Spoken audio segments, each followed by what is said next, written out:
quick tip for you. If you have an image you want to color with your blending brushes, take and create a mask. I've just stamped this on masking paper, and I'm going to take and I'm going to cut out the image from the inside. So I'm just cutting around, and you don't want to go, this one you have to follow the lines. You can't use my tip in my video showing you how to fussy cut something quick and easy. This one, you have to use the lines and cut around because you're cutting out the center. And what you're going to do then is you'll put this down and match it up to your image, and then you can, I use a scrap paper. I don't know how this got colored the way it did, but it's just masking paper, so it's okay. Almost done.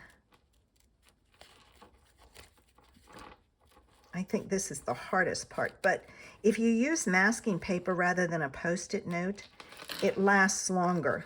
All right, and I see a spot right here that I'm going to go back in and just kind of trim it out a little. Okay, now I'm going to take this off. I'm going to keep that piece so I can put this back on here, because you can use this over and over again. And I'm going to, that's the advantage of masking paper. It won't bleed through. And now I can take and color my image. I'm going to do the center first. On the outside,